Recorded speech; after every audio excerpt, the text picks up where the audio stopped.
trying to come up with the most appropriate way to compliment one of my closest friend's girlfriend. Let me put it this way. Just like go to YouTube and watch and just stop listening on Spotify and watch this live on YouTube.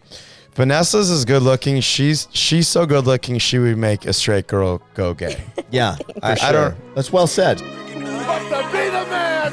You gotta beat the man. If you vibe don't hit you, people who ride with you, get it live. You can paint that picture. Let's get no ready here.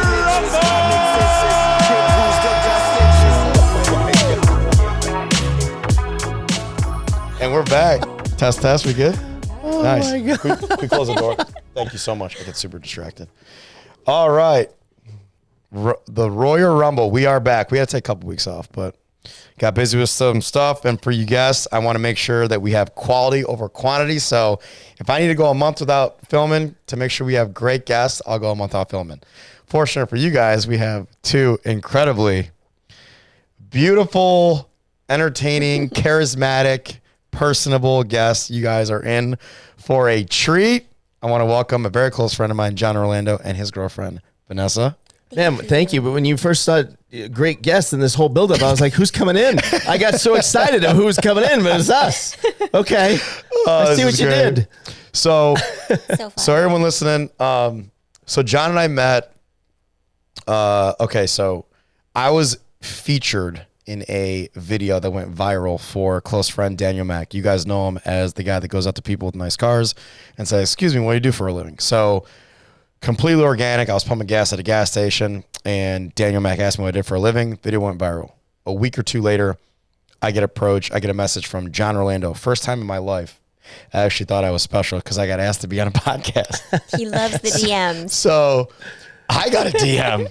Yep. Which actually felt good because I'm the one sending DMs all the time.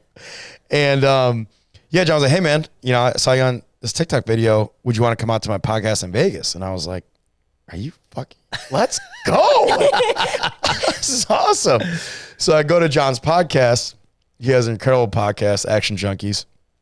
And it was the first time I ever had, a cool, unique opportunity to be a guest and share my story and what led into me being in that video and, everything like that. And so since then, so the night before the podcast, John and I and Vanessa, we all went out to dinner. Yeah. Italian place in Vegas called what? Lavo, right? Lavo, yeah. It was really good. Lavo at Venetian. Because it wasn't on the strip. It was like Palazzo. off the beaten path.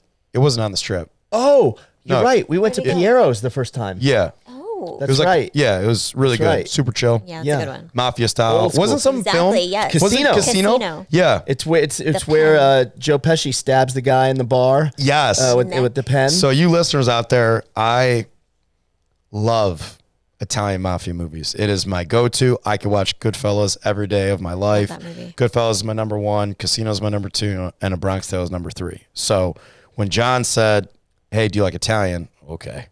Oh, well, you'll really like this place because that's when the scene was filmed. Yeah. I'm like, you got to be kidding me. So we went to dinner the night before, and that's where we had an opportunity to get to know each other.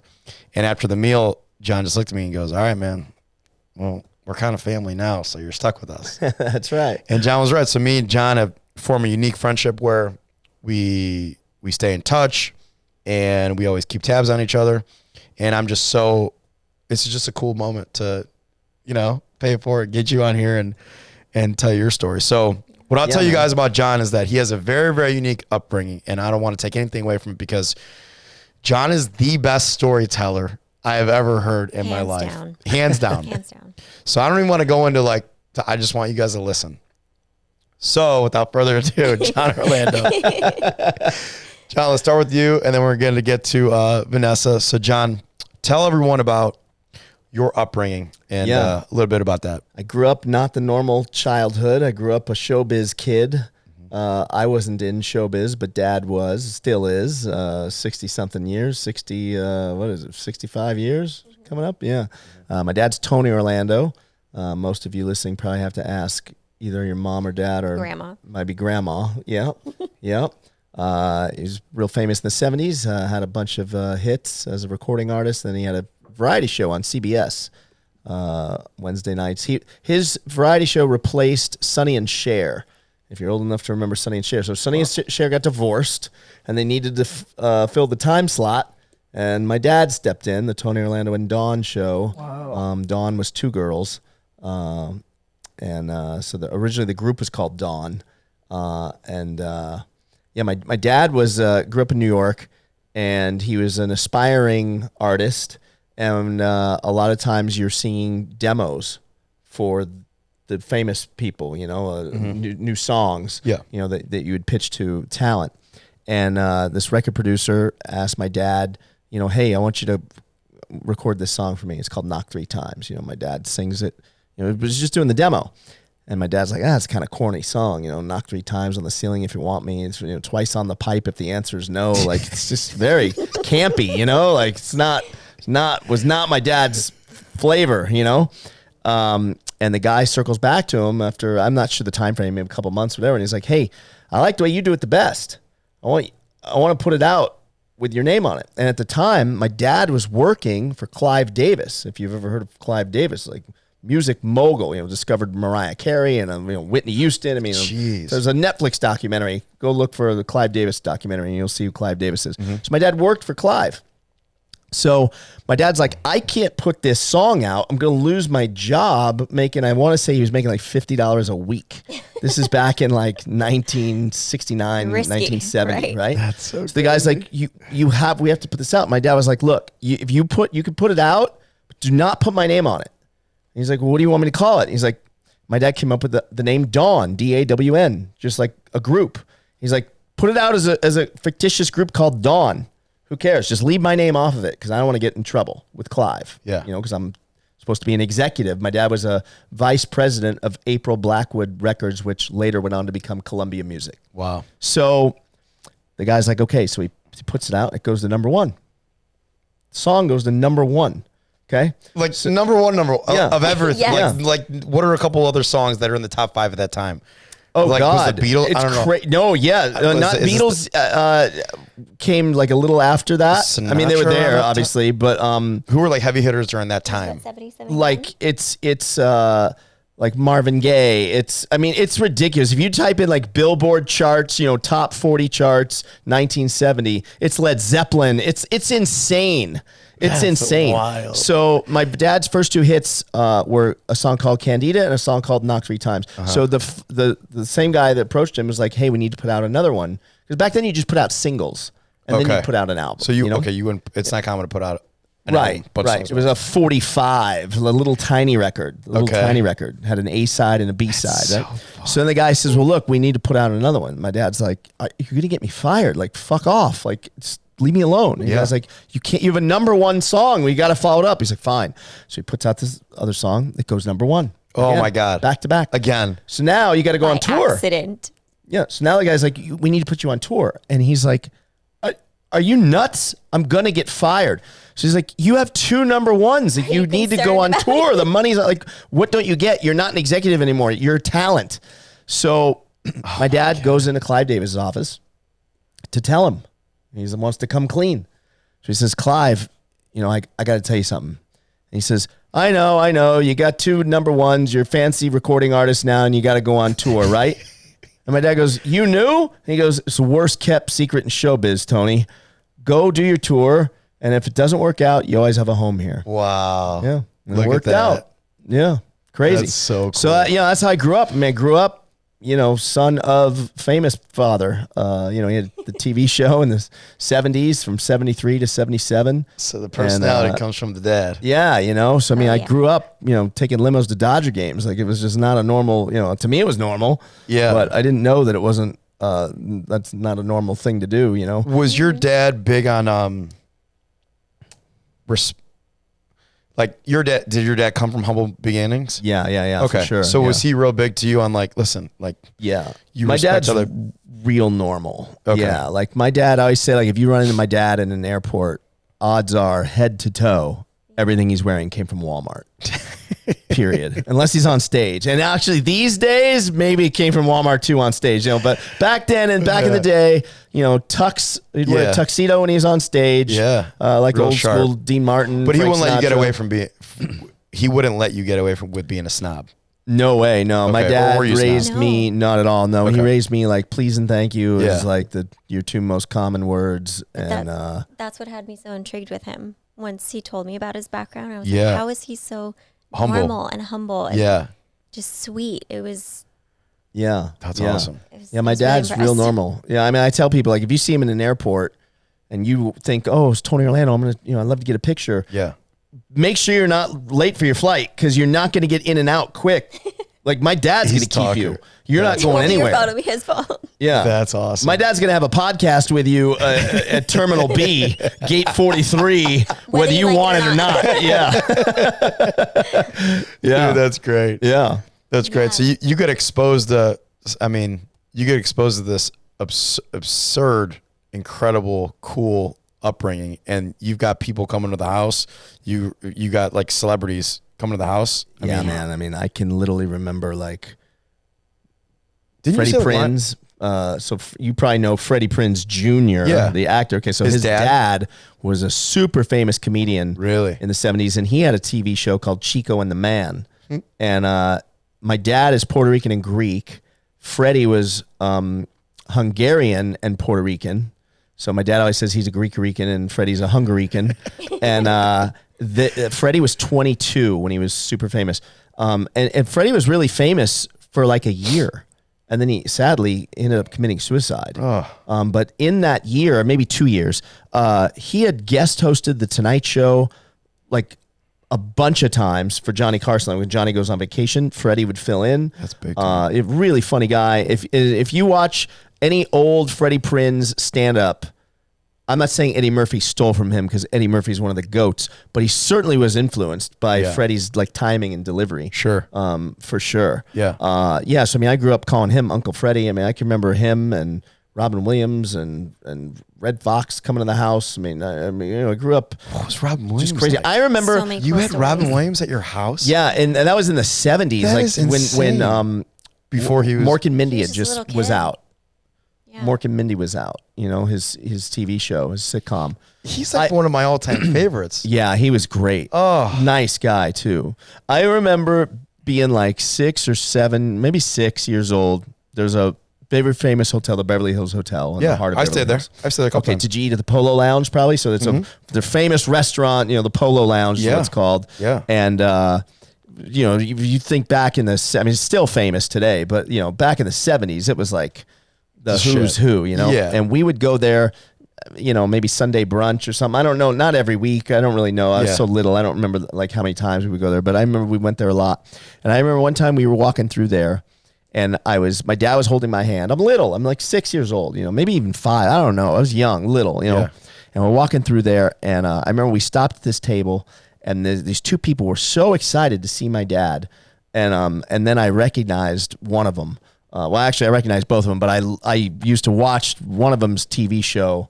Literally, is my favorite TV show growing up. I Love Lucy. It's Lucille Ball, Groucho Marx, and we sat My God.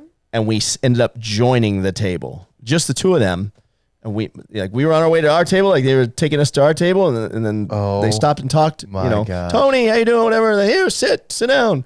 And I just remember that. I remember that being the first memory when I think I was like 5. That's my first memory of my dad is someone. Yeah. Like I didn't know what the deal was, but in my head I was like, my dad knows I Love Lucy. That's all I knew. And I was like, that made is him the wild. coolest fucking guy ever. That is so cool. Yeah. Yeah, I mean, so that's like, it could have been like what I consider a defining moment. We've talked about this before. Yeah. What are a couple other, maybe kind of related to your dad, and then we'll get into your personal, like comedian, what inspired you to do that? What are maybe one other or two other maybe defining moments you remember as a child or your teens that you're like, dude, this is crazy? Yeah, absolutely. There's a dozen or more Dodger Stadium stories. I was a big baseball guy growing up. My dad loved baseball. My dad used to play stickball in New York with Joe Torre. And if you read Joe's book, I'm assuming, I think he's only written one book. So whatever his first book was, if he has written more, it's the first one. He talks about his chubby friend, Mickey. And it was your dad? Because my dad's real name is Michael. His middle name is Anthony. So growing up, my dad was Michael, but his nickname was Mickey. His mom called him Mickey, my grandmother. So I didn't know if it was after Mickey Mantle's. Yeah, no. Yeah, they just, for somehow they shortened Michael, but it was Mickey, I guess, back east, maybe. I don't know. So, but yeah, Joe talks about his chubby friend Mickey would come over and they'd play stickball. And does they were your like, dad still have a relationship with Joe Torre? yeah, for sure. Yeah. That's my dad's real crazy. tight with Joe Torre, Tony La Russa, and the guy I was going to bring up at Dodger Stadium was Tommy Lasorda. I mean, I grew up calling him Uncle Tommy, and we had what today would be called the dugout club seats, but back then, if you look at old footage, like in the 70s and even 80s of Dodger Stadium, the dugout seats were not as cool as they are today. You were literally even with the dugout, and there was like a fence in front of you that went, all the way around, so you don't get killed by a foul ball, whatever. So you're watching through the game through a chain link fence. Like, it kind of sucked, to be honest. Like, it was hard to see, but you're literally right behind the Dodger on deck circle, right next to the Dodger dugout. And after the games, we would literally be in the locker room every game. I mean, every game we went, we'd be in the locker room. So I mean, I remember. Oh my! I remember the first childhood dream. I remember the first naked man. That I ever saw. Dong you saw. Might have to be the only naked man.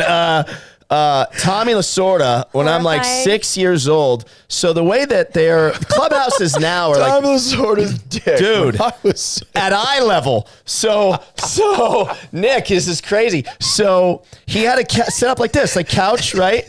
And Tommy's desk would be right there. And now, the locker room and the clubhouses are really nice. It's state of the art. They're beautiful. Yeah. Back then it was it's a locker room, right? So it's like you'd have Tommy's little you'd have Tommy's little makeshift office, right? Pictures of Frank Sinatra and Don Rickles and my dad on the wall and everyone else that's ever been there. And then you walk 10 feet from Tommy's desk to the bathroom. So after a game, the game ends. Tommy's for all the players that come in, they hit the showers. Tommy has his own shower. So Tommy's in the shower. By the time we get through there, through the little crowd, waiting till they let people in, he's literally coming out. I remember Tommy Lasorda coming out of the shower with a towel, drying his back. He's got nothing on. And he's literally like, he's come out of the shower to my right. I'm on a couch just like this. My dad's like where you are. And literally he's coming out and he wants to recap the 9th inning loss, or whatever. So he's coming out, fucking Tom, Tom throws a fucking fastball. I'm telling him don't throw a fucking fastball. And he's drying himself, fucking balls and cock and ball. And he's standing right here. I'm a little kid, Nick. So it's like literally it's dick and balls in my face. Uncle Tommy's dick and balls. John. And like you're trying not to look. This is great. Which you've never seen this before. This is great. And I don't know how old Tommy was back then. I mean, fucking his 80s. He's probably in his 40s, but when you're 5, everyone looks old to you, right? So yeah. It just looks old to me. Is big it's like this old fat man, horrified. Dude, that's so true. Because as a boy, it is the most awkward, and all you could do is stare. Because as a boy, I don't know if it's similar to girls, but it's like, it would be like the first time. I don't know what it's like the first time you see a girl. You're curious, but also you're curious. You're so curious. And when you're a boy, you're like, mine doesn't look like that, right? Yeah, I was like 10 years old, and in Cleveland, there's a small college that always had a really good basketball team. My dad was really close friends with the head coach. So my first ever experience, we got invited in the locker room after the game, and I thought it was the coolest thing in the world because they won. All these guys were in a good mood. Yeah. And to me, it's like these guys were like pro athletes to me. Then they start walking out of the shower, and I was like, what? It's like such a weird, but you're so curious. Right. It's like, what am I looking at? Lasorda. Yeah. And the fact that he's just going at it, having a conversation. Yeah. So casual. Yeah, so casual. Yeah, it's crazy. That's wild. So I mean, I've got so many stories like that. I mean, I feel like I was like home away from home was the Dodger locker room, Dodger Stadium. I mean, when you're like my favorite player back then was Steve Garvey. I mean, Steve Garvey hit a home run in either the playoffs or the World Series in maybe '77. Comes off and hands me the bat. I mean, I still have it. Come on, I have the bat. Yeah. I mean, it's just crazy. So genuine question, because I don't follow. Yeah. The Dodgers. They were a pretty dominant team. And back then, they were crushing. Okay. Yeah, they went to the World Series in 75 or 74, 77, 78. They played the A's in 74, and I think they won. They lost to the Yankees in 77 and 78. Were you at all those games? At the home games, yeah, for sure. Every single one. Isn't the Dodgers, isn't that Kirk Gibson when he showed up? That's in 88. Were you at that game? Yep. Come on. Yep. Me and my dad. Yep. Yeah. That's one of the most epic stories of all sports. I mean, it's ridiculous. I mean, he hobbled up there. He didn't play the game, had a bad leg or a groin. I think he pulled his groin muscle or something. It's game 1 of the 1988 World Series. And Canseco hits a grand slam in the top of the first. Jose Canseco for the Dodgers? For the A's. For the A's. Okay. Mm-hmm. So he hits a grand slam in the first? In the top of the first inning. So we're already fucked, you know? And then, it was crazy. In the bottom of the 9th, we get a guy on, a pinch hitter gets a walk. I think Mike Davis was his name, maybe. And so now so that's the tying run on first base. I think we're down 4-3. And Gibson tells Tommy, hey, if he gets on, I can hit. He's like, you sure? He's like, if he gets on base to lead off this inning, I can fucking hit. I can hit. I can't run, but I can hit, you know? And so he's like, okay. That's one of the most epic moments of all sports. Oh, it's crazy. I mean, and the A's brought in Dennis Eckersley, their closer, who's unhittable. Like, it's game over. Like, you know, it's like he was Mariano Rivera back in the day, right? For the Yankees, you know, you brought Mariano in, it's automatic, they would call it, right? Same thing. Eckersley was automatic. And they brought him in. And Gibson fouled some off, and he's hobbling. Like, you could see, he's crippled. This guy's like, even if he hits a ground ball, he's not running anywhere. Yeah, like, he's just, you know, he's only in there. Can he connect and hit a home run?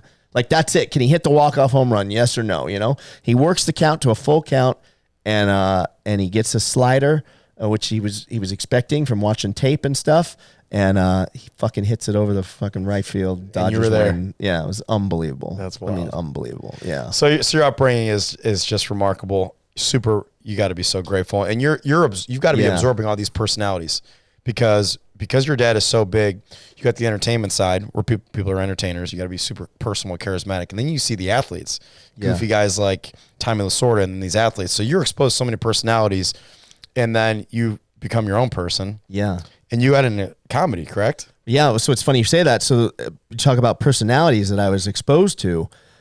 My dad, so back then, you'd have an opening act. So now, like, if you go see your favorite music artist, someone else's music opens for them, right? If you go see, if you go see Drake, he's going to have a couple opening acts. Correct, right. Yeah, back then, old school show business, comedians would open. Really? Yeah, for the Vegas guys, when you were in Vegas. Not if you're working like the Forum or something like big arenas or something like that. But if you're working in Las Vegas or Atlantic City, a comedian would open for you. So I grew up watching, I'm not kidding you, Steve Martin opened for my dad, David Letterman opened for my dad, Jay Leno opened for my dad, Brad Garrett opened for my dad, Rosie O'Donnell opened for my dad. I mean, it's an insane list of people. Gary Shandling. I mean, all these comedic legends from back in the day opened for my dad.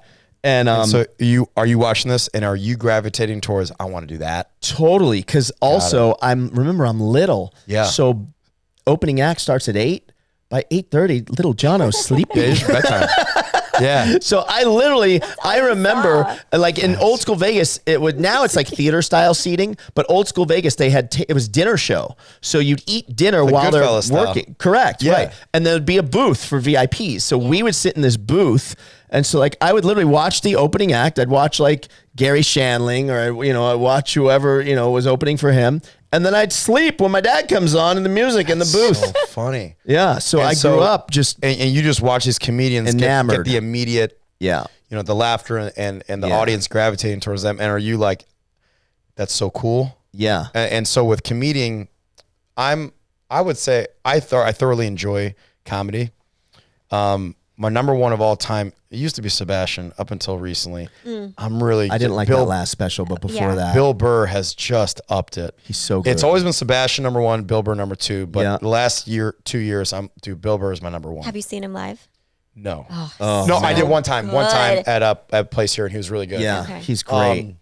But what I like about comedy is just like anything else, there's so many different styles. Yeah. And there's got to be a science behind it, like door knocking. There's a science behind the timing of everything, the way that your facial expressions are. So what type of do you like study comedy? Like what style do you want to go for? Or do you go, no, let me be myself, my personality, and let me find funny topics I like talking about? How do you decide how to get into the stand-up thing? Because there's so many different ways to do it. Yeah. So I was never the comedian I wanted to be on stage. which I know that sounds weird. I always felt like I was a guy playing a comedian in a movie more than I did feel like I was actually a comedian. It's kind of weird. Well, the demographic kind of because I started. For you. That's a good point. So like I started opening for my dad because no one in their right mind would have hired me. So nepotism at the highest level, right? So I started by opening for my dad in Branson, Missouri, when I was 22 years old. Branson is like a small tourist town. Mm-hmm. Literally 30,000 people live there, and it's instead of the Las Vegas Strip, how it's casino after casino after casino. In Branson, it's performing arts center after performing arts center after performing arts center. So you've got a lot of those older entertainers like my dad. Wayne Newton was there back in the day. The Osmonds, Glenn Campbell, all these older. Andy Williams. So I started by opening my dad. 5 minutes to 2,000 people was the first time I was on stage. So my routine was very what they call, so when you talk about styles of comedy, there's storytelling, right? Chris Rock might tell, Jerry Seinfeld tells a story, other guys, a lot of those older guys, they're what they call setup punch. There's the setup and then the punchline. Okay. Very much like a Jay Leno monologue or Carson's monologue or Jimmy Kimmel monologue, right? It's setup, punch, setup, punch. So two guys walk into a bar, blah, blah, blah, blah, blah, blah, blah, blah, right? Whatever. So that was kind of my style because I had watched so much Johnny Carson growing up, whatever. But I actually hate that style. I wanted to be more of a storyteller, but it's tough when you're just thrown to the wolves. Like I can't even believe my dad let me do what I did. Like it's insane. Tell him how you started. First time I ever went on stage, I'm doing 5 minutes. I'm supposed to do 5 minutes, which sounds like a short amount of time. I mean, it's an eternity if you forever. I mean, just think of a UFC fight. 1 round is 5 minutes. Boxing's 3 minutes. Yeah. So think of 3 to 5 minutes of war of how long a round is. Yep. And just imagine you just talking to a bunch of strangers. You don't know what the fuck you're doing. Yeah. 2,000 people. And the 2,000 people opening night was Norman Brokaw, who was the chairman of the board of the William Morris Agency, the largest talent agency in the world at the time, which is now WME, which ironically owns the UFC now, right? Norman discovered Clint Eastwood. He introduced Marilyn Monroe to Joe DiMaggio. I mean, Norman Brokaw was a legend. He passed away several years ago, maybe 6 He was years there ago. Watching you. Yeah, he's in the audience watching me. Yeah. Bill Cosby in the audience watching me. Name the old time singer, Bobby Vinton, Wayne Newton, all these guys watching me. Entertainment Tonight there, taping it and taping me for a little segment on Entertainment Tonight. And this is my first time on stage. And I remember when we were going through sound check, the microphone, I was so new, felt weird to me holding the microphone. So I told my dad, I'm not comfortable with this, holding the mic. Like, I'm not used to this. I want a lavalier, like put something like Leno has or like Johnny Carson would have like on his lapel, on his suit, And my dad was like, I don't think you want that. You're not going to know what to do with your hands. And I was like, what fucking kind of stupid shit is that to say to somebody? What do you mean I'm not going to know what to do with your hands? He's like, when you're speaking in front of people, especially the first 20 times you do it, if you don't have something if you have a mic stand, you can hold on. You've got a prop. You hold the mic, you hold the stand, and you talk. Easy. You put one hand in your pocket. Yeah. Right? Now what are you going to do? You're going to be walking around. You don't have a mic stand. There's no crutch up there. It's just there. What are you going to be pacing? You're going to feel weird. You're not going to know what to do with these hands, right? I'm like, what does this fucking guy know, right? You've only been doing this at the time 30 fucking years, old man. What do you fucking know, right? I'm like, that's the dumbest thing. I remember telling him at soundcheck, I'm like, that's the dumbest thing I've ever heard. Oh, God. Of course I'll know what to... I'll be fine, Dad. I got this, right? So here we go. Oh, Nick. Fuck, man. I didn't know what to do with my hands. I had that fucking lavalier on. My hands are... And then that consumes you, so you feel less confident. You feel like an idiot. And then... you're just thinking about the whole time, right? And then when you watch it back, when you're on video, especially when it's a close-up shot, if you're flailing around like normal, when you're at dinner and you're telling a story and you're like talking like this, it doesn't look weird to us. But when you're in a box on camera, right, you got to keep it in the box. Yep. If you're fucking here, you look crazy. Yeah. It was so bad. I ripped through the 5 minutes of material that I wrote, by the way, the night before because I was bad homework. I was a bad student, and clearly I was a bad comedian. Just procrastinated right in the alley. I would sit down, try to write it months before. It's like I used to compare it, not that literally, I know there's a big difference between going into a fight and doing stand-up, but it kind of is You a have the little game plan. parallel. It's like there's a date of the event. Yep. There's the build-up, the anxiety, the nerves. The audience is your opponent essentially, and you got to make them laugh. You got to knock them out by making them laugh, and man, it was brutal. I ripped through the 5 minutes of material literally in 2 minutes, talking so fast, sweating. I don't even I'm not a sweater, drenched, dripping. Oh, and how Entertainment Tonight found all they needed to do. If you see Entertainment Tonight, if you get 30 seconds on Entertainment Tonight, that's actually a big piece. Yeah, that's a lot. Normally, sometimes it's like literally 7 to 10 seconds. That's it. A quick little thing. The 3 to 6 seconds, I don't even know how they carved out something even worthy of putting on Entertainment Tonight to showcase my comedy. I mean, it was still awful, but I don't know if that's even something you could even find on Google. I mean, I've never even looked. I've still yet to see any of this because it's all on VHS. I know all my stuff is on VHS. People, you have to Google that at home if you're listening. I haven't seen any of it. Yeah. So to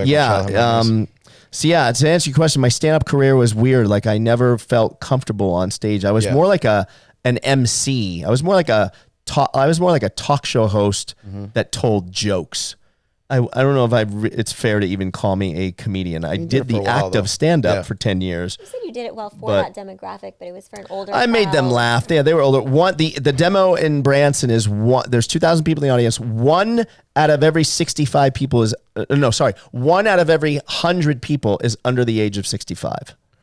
Okay. So squeaky clean, not me. Yeah. Keep it generic, keep it light. Yeah. You're not tackling any topics. But you're going to start to offend people if you start to get a little bit too Exactly. outside Bill the box. Burr Yeah. No. You got to even Bill be Burr careful would with not innuendo, No. Like you had to be very careful. I try to slide some things in here, but Man, so that I mean that's remarkable. So you've been in Vegas, you've been based there for a little while. Yeah. I want to touch on this then when I get into Vanessa. yeah. What's a good segue to And that? I mean, you've been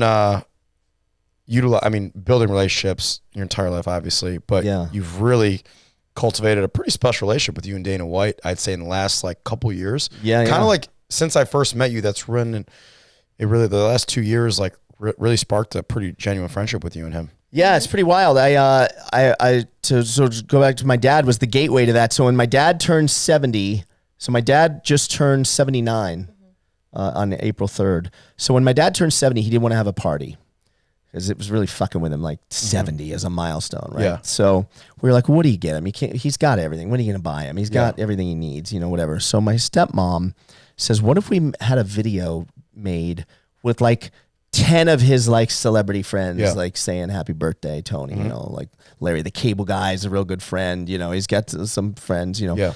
And I was like, 10, why are we stopping at 10? I'll crush this. So in literally 2 weeks, Nick, I got Lionel Richie, Demi Lovato, who calls my dad Uncle Tony, the Jonas Brothers, Kiss in full makeup, David Letterman, Jimmy Kimmel, Dr. Drew, Roger Clemens, Tommy Lasorda singing Happy Birthday, Kenny G playing Happy Birthday. Wow. It's an insane video of Steven Tyler from Aerosmith while he's on the set of some commercial, Adam Sandler. This video is nuts, man. It's literally got over 100 people. It's over 2 hours of them just saying 2 hours, like Sebastian, 2 hours. We always I gotta have bread on the table. 2 hours. Wow. Yeah. And it's them not just saying happy birthday. Lionel Richie tells the story of how when he met my dad when he first came into showbiz, when Lionel came into showbiz, my dad took him under his wing and was like, kid, welcome to showbiz. Is there anything I can do for you? I'll play you the video. It's an amazing video. That's so cool. Literally 100 plus of those videos. One guy I was like, while I'm doing this, this is my chance to get to Dana. So I called Dana White's office. I don't know Dana, never met him. Yeah. I was friends, and at the time, my co-host on Action Junkies was Jake Ellenberger, who at the time was a very famous UFC fighter, welterweight. And that was it. I didn't know anyone else. So Jake gives me Dana's assistant's number. I say, hey, I need him for this video. Can you give me? First, I asked for Dana's number, and Jake was like, pump the brakes. Yeah. Here's the assistant. Yeah, slow down, Jono. So I call the assistant, and I could tell, just you could tell someone's age or kind of guess just from the sound of their voice. And I was like, oh, fuck, this is mid-20s all day. We're screwed. So I'm like, hi, my name's John Orlando. You know, that's going to mean nothing to you. My dad is Tony Orlando. I literally said, judging from your voice, that means nothing to you. But I promise you, if you send your mom a text right now and you say, I'm talking to Tony Orlando's son, she'd think it's really cool. And she laughs and she's like, what can I help you with? And I said, well, my dad's turned 70. We're doing this birthday video for him. I got Garth Brooks. I got Adam Sandler. I go down this list of fucking crazy people. And I said, he's a big UFC fan. He loves Dana White. My dad at the time, if I'm telling the truth, thought the UFC was barbaric. Liar. Knew of Dana White, but I wouldn't say he was a fan. I would say he had no opinion. Yeah. Right? This is great. My dad's a boxing guy. Was friends with Muhammad Ali, like legit friends with Muhammad Ali. So I'm like, can Dana just send a video, happy birthday, happy 70th, Tony. Yeah. That's all I need. Literally short and sweet. It's not for social media. It's just for my dad's eyes only. And we're going to show it to him on the night of the, of a little dinner. And that's our party for him, She says, I'll ask, so she takes my number. We hang up and I'm like, oh, well, that's not going to happen. Whatever. 5 minutes later, call from a blocked number. It's Dana White. Your old man's Tony Orlando? Hello? I'm like, who's this? Because the only person that calls me from a blocked number is a bill collector or my dad, right? So I'm like, who's this? He says, it's Dana White from the UFC. I go, shut the fuck up. And he starts laughing. And he's like, your old man's Tony Orlando? I said, yeah, do you know who that is? He's like, who the fuck doesn't know who Tony Orlando is? He's like, your dad's a legend. Of course I know. I said, well, Dana, would you mind? We're doing this video. I tell him who's in it. You could do it with your cell phone. Nothing professional. Like real quick, 10 seconds. Happy birthday, Tony. We'll cut it together. Yeah. He's like, I got a whole fucking crew here. I'm not using this. I'm not doing this on a cell phone. Yeah. When do you need it by? I said, can you have it by next Friday? He goes, you'll have it this Friday. I'm like, okay, great. Thank you. He's like, has your old man been to a fight? I said, no, he's never been. Wow. He goes, no, you? he doesn't want to. Yeah. Yeah. I don't want to go. No, fuck no. It's a hard no for him. Hard pass. So he says, have you been to a fight? I go, have I been to a fight? Are you kidding me? I flew to Toronto to see GSP fight. I've been to Montreal twice. I'm a super fan. He goes, what are you guys doing Memorial Day weekend? I said, I think we're coming to a fight. He says, yeah, how many do you need? I go, is 4 okay? He's like, done. I'm like, okay. So now fast forward that 2 weeks later, we show my dad the video. My dad's bawling after this video because it probably would have been the equivalent of what would people say at your funeral kind of a feel. You know what I mean? Like reminiscing about you. You're 70, like whatever. Big milestone. And he just he felt the love from his peers, you know? And the respect. Yeah, and the respect, So cool. So he's literally bawling. And he gets his wits about him and he's like, what was that with Dana White? And I said, Doesn't make any sense. that one was for me. I said, listen, next month, my dad's birthday is April 3rd. So I'm like, next month, Memorial Day, you got to come. Yep. You got to come to Vegas. Yeah. I'm going to fly you out to Vegas. I get you a comped room at MGM. We're going to go to a UFC fight. My dad's like, nah, it's not for me. I go, let me repackage what I just said to you. You're 100% going to get your ass on a fucking plane. And you're going to come to Las Vegas. You're coming to this fight. Regardless, and you're going to have a smile on your face. You're going to sit there and cheer, and we're going to meet Dana White. That's so okay. funny. So look at that. So the squeaky wheel gets the oil. Yeah. And I mean, you and Dana, I mean, you guys have a genuine friendship. They're man. I mean, that night we met him, and that's cool. He gave me his number. He's like, take my number down. I'm like, oh, no, first he says, get your phone. I'm like, yeah, great, pick. And he's like, yeah, we'll get to that. He goes, take my number down. And he gives me his number. He says, you don't pay for tickets anymore. You just let me know when you want to come. That's wild. I said, don't you Saturday night talk me, Dana, because I'm calling. You don't understand. I'm a caller. Yeah. I am calling. I know how this story and because of that, I've been to so many fights, I couldn't tell you how many. Yeah. Because of this guy. So many fights. Like, it's at a point now when I see highlights, I'm always like, I'll tell my buddy, like, man, that was a good fight. He's like, we were at that fight, right? I'm like, we were? He's like, yeah, you idiot. Which one I've been like to. Mexico City. I'm like, fuck, that's thing, right. Yeah. So the story goes, and stop me when I mess this up, but you were living in LA, but then you started going to Vegas, but you were going back and forth so many times.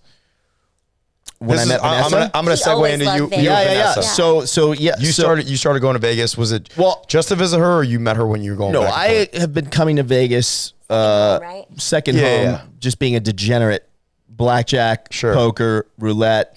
What time's the sun gonna rise? Can we bet on that? Whatever the fuck you want. Okay.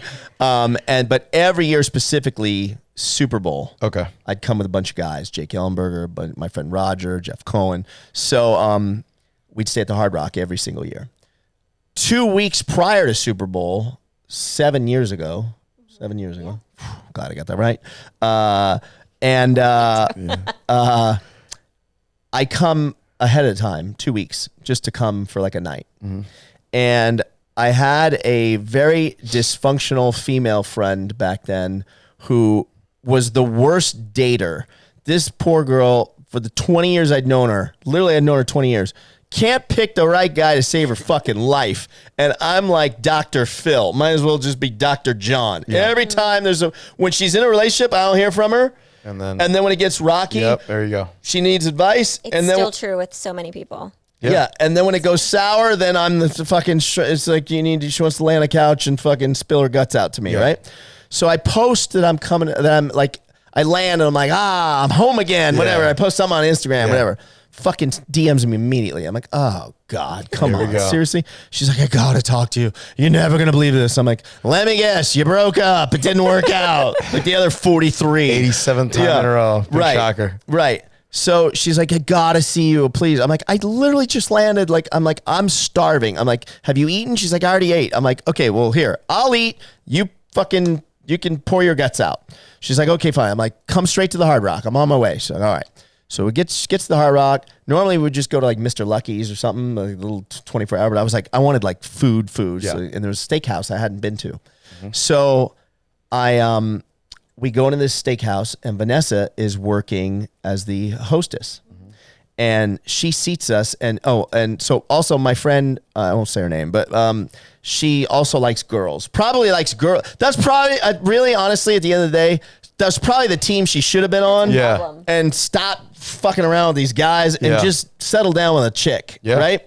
So we're both drooling over Vanessa, and Vanessa seats us. And Vanessa doesn't even look at me twice. Like, I don't even exist. It just looked like an old man, whatever it was, with fucking some blonde chick, whatever.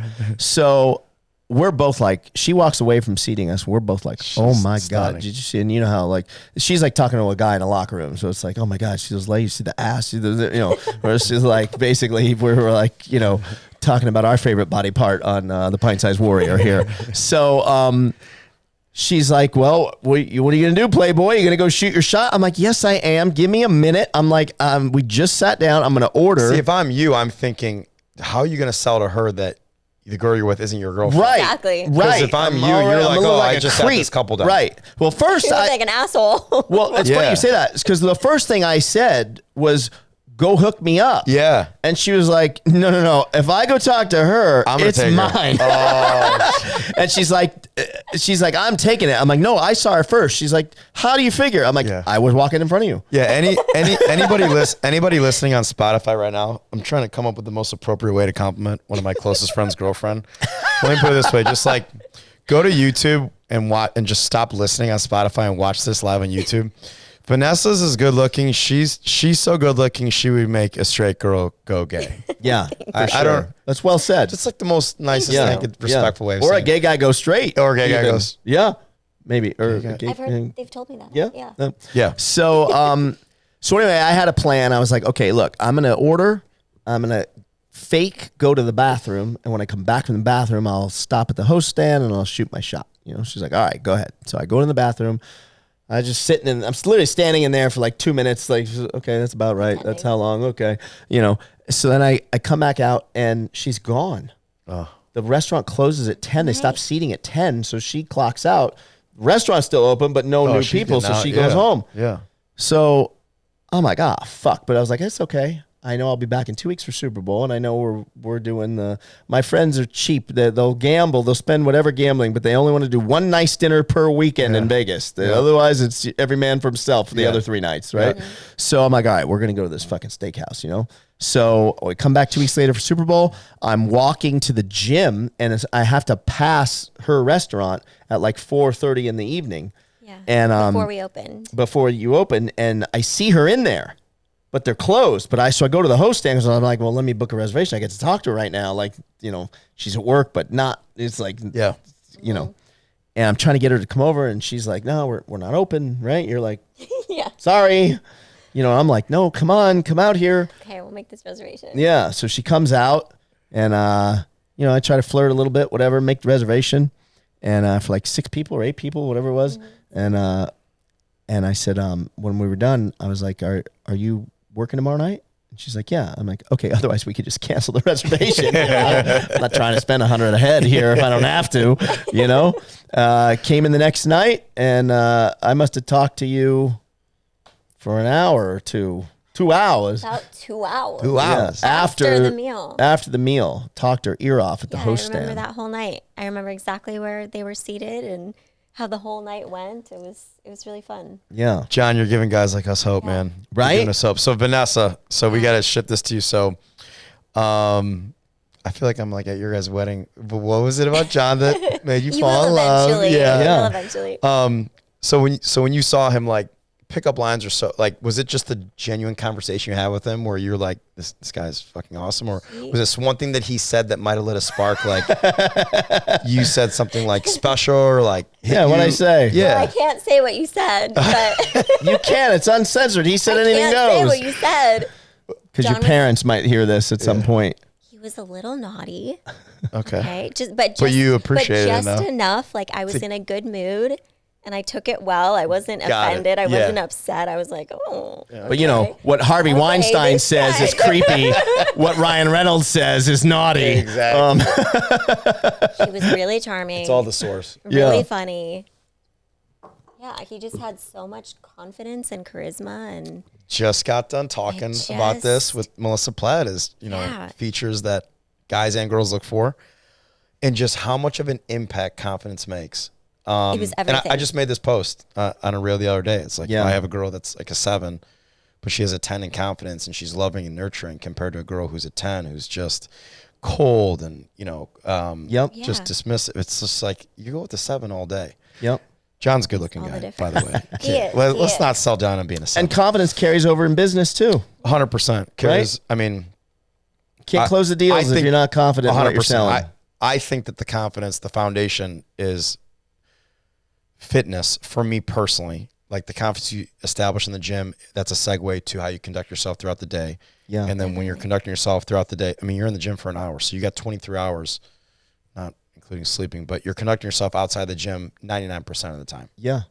And that is a segue into how you conduct yourself Yeah. and everything else. So yeah, confidence goes such a Definitely. long way. So he was Confidence and confident. He was humor. definitely funny. His humor was like, all right, you appreciated it. It was a little spicy. Confidence and humor is But, everything. But she shot me down the But first 3 I did- times in that. Okay. Oh, go ahead. But it's So when he says complicated. shot, okay. But it's complicated Okay. because I had just gotten out of a very long relationship, a 9-year relationship, and I was going through some shit at the time. I had no interest in dating anybody. I was sitting at the host stand in a casino, so there were tons of people passing every single day, and guys coming up to me, guys hitting on me, and I just no interest. Yeah. But when John came, it was just something different. And He you was know, definitely different. Like I could feel. I actually had plans the next night, and when he asked me, "Are you working tomorrow night?" I instantly decided. did you pick the shift up so you could see him? I literally decided I'm not going to do what I was going to do. I'm going to come tomorrow night Wow. to work because I wanted to see what would happen. That's so. I really did. I love that. That's awesome. Yeah. Right? That's what makes your Not bad story for an old special. guy, huh? And so, I was like, this is going to be fun. I Yeah. don't know what's going to happen, but and so to your point, like we could all relate to that. Is when you're on your journey, okay, when you're going through whatever it is, whether it's healing or whether it's like establish your identity after a long-term relationship, and you're in like that rut. That's tough because you made up your mind, like, I'm not going to get distracted. I'm going to stay on this path because I want to like Yeah. get back on the straight and narrow. But then, you get approached from people this way. It's like, well, I can't entertain that because I'm on my path. But to be the one to break the path, it's like, it's hard though, because you're like, am I doing the right thing? Now, obviously you are, and this is incredible. And I love hearing this and seeing that. I've seen this. You guys are genuinely happy. Yeah. I love being around you guys because I'm in a better mood when I leave you than when I was before. thank you. Right? Like you give this positive energy, and you guys complement each other so well. But to your point, like, that's a hard decision to make. When you're single and you're going on that path, it's like, how do I know if he's or she is worth breaking it or not? And you gave him a chance. And I was so young. I was 25. Yeah. I was 46. I had been in such a long relationship. Yeah. I was going through so much at the time. And I honestly, like, I was so excited because he was so intriguing, so interesting to me. But at the same time, I was like, shit, like, no, I wanted to be single. Like, no, what are you doing to me? And I just couldn't, I couldn't resist him. I really couldn't. Tornado Orlando hit you. I love it. I love it. Yeah. And Couldn't help myself. yeah, no, that's awesome. Yeah. And so let's talk about you. So we don't have too much time. We got, by the way, you got the plug when you text John Orlando and I say, I'd love to have you here. And I think 6 minutes after, I could fact check this, he goes, great. My buddy's the owner of the Rangers. He just gave us his tickets. We're good to go. So just so you guys know, we're going to cut this close just because we got to head to the Rangers game. Quick plug in with John and the tickets. Yeah. But Pint Size Warrior is your nickname because you're incredibly jacked and you're. This guy gave me that name. Love it. You know that? How tall are you? I'm just under 5 feet. Just under 5 feet. I'm just under. So I never made it. Let's talk about your upbringing real quick. Where were you born and raised? So I had pretty humble upbringing. So the difference between us has been really interesting. Yeah. I grew up in Modesto, California. Okay. My parents are still together. They've been married for like 48 years. Nice. My mom's in computer programming. My dad is an art historian and an incredible artist. Yeah, amazing artist. Unbelievable. He doesn't sell his art. It's like his babies, but that's cool. You'll see it. When you come back to Vegas, come to our house. Yeah, you have his pieces? I finally got some of his pieces, yeah. That's cool. Yeah. But yeah, great family and small Modesto. Yeah. And then did you go to college? Very college? different lifestyle. Did you go to college? I did go to college. I went to UC San Diego. I have a degree in anthropology. That didn't lead to any specific what do you do with career. that? No, but I don't know what it is. I'm that dumb. What's anthropology? There's 4 different disciplines, but it can be archaeology, the study of cultures, or biological, forensic anthropology. It's a very broad subject. Are you passionate about the space you went into or where you studied? I loved it at the time that I was studying it, but I didn't have any actual purpose in studying it. I just wanted to make my parents happy, to be totally honest. But I'm glad I've crossed that milestone. But you talk about anthropology. She's like the expert when it comes to the body, the human body. I'll be like, God, I'm sore back here. And she'll be like, that's your dorsimus maximus fucking, I don't even know how to pronounce it, spell it, whatever. Like, why do you know it? Yeah, so that's a lot of information you got to be able to absorb. That's the latissimus. Dorsey. Yeah. You know all this too from bodybuilding. Yeah. So you did that. So that's a whole lot of information that you absorbed. And then post-college, what brought you to Vegas? Post-college, I honestly just didn't know what to do with my life. I was always really, really serious about school, straight A's, I was really uptight and stressed out all the time. So this guy changed my life. Mellowed you out. Hey, mellowed me out. Calm down. I stress her out sometimes, but in different ways, but I mean, you balance it well. That kind of goes hand in hand with how you complement each other. Yeah. Right? Yeah. So. But after, graduating in San Diego's really expensive. Yeah. It's beautiful. La Jolla. Yeah. Couldn't afford to stay there. So I moved up to Vegas. My ex and I just knew one person out there and just gave it a shot because I didn't want to go back to my hometown. So yeah, just kind of happened by accident and landed in bottle service, and I love it. I still love it. You land a bottle service job in Vegas, it's literally like becoming a member of the Yankees. It's like you gotta be. They literally celebrate. These girls, they get the phone call. It's literally like getting a call from every year, being like a Cowboys cheerleader. Yeah. Only you make money. Right. You make real money. Yeah. Real money. Yeah. That's awesome. Well, hang on. We got to get you the plug because people listening and people watching are going to say, okay, if I'm going to go to this chick. Yeah. So first, how do we find you on Instagram? So my Instagram is Vanessa_Serros. How do you spell Serros? SERROS. Okay. Yeah, for them. There are a bunch of fakes, so make sure it's the real. Yeah, make sure it's the real one. And where are you working at so we could come? And I work at. Yeah, you got to finally come. I can't believe you've never been. Never done it. You've never been in Wet Republic? I've never been in Wet Republic. Shocked. You said you've never been to a day club in Vegas. The first time I went. Okay. You're not a gambler either. I'm not a gambler, and I'm not really a big drinker at all. The only time, and I just remember, the only time I ever did a pool was at I've been to Vegas like 7 times. Okay. Yeah.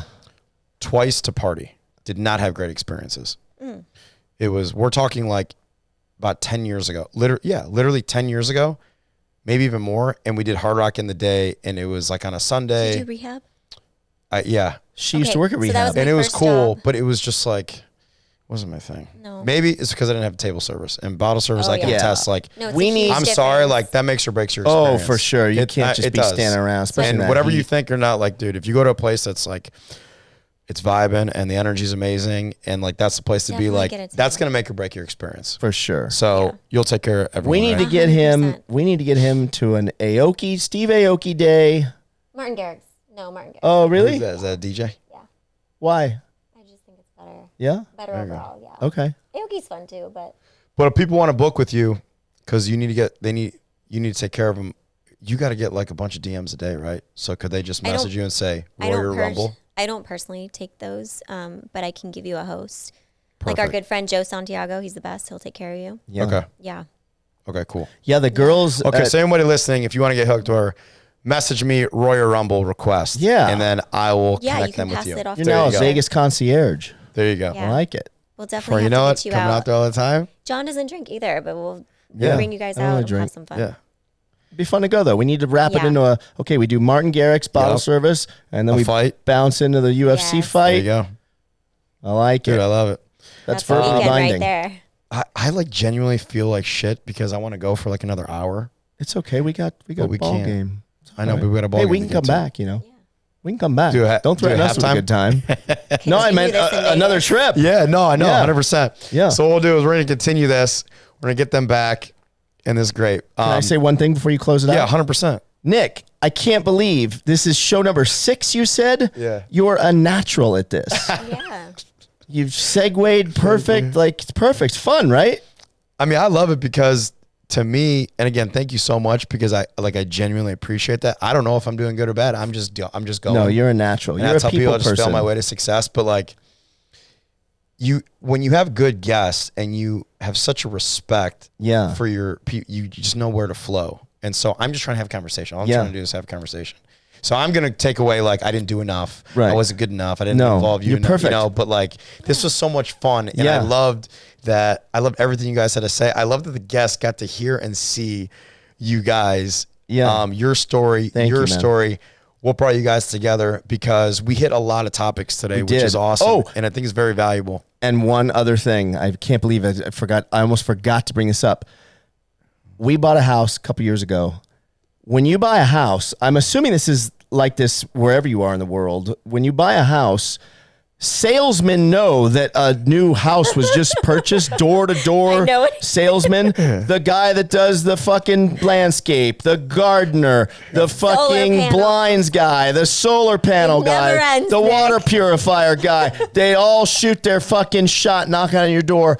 It got to a point I was getting angry, just like because also if I'm not it there, gonna like she's a pretty single, pretty girl, it's dangerous to open the door to Yeah. fucking strangers, Sometimes I go off on these guys, like, dude, like, who the fuck are you? Like, what do you want? Get to Yeah. it. And their rap sucks. And then I And he started feels thinking, bad because he thinks of you. I started thinking, wait, Nick knocks on fucking doors.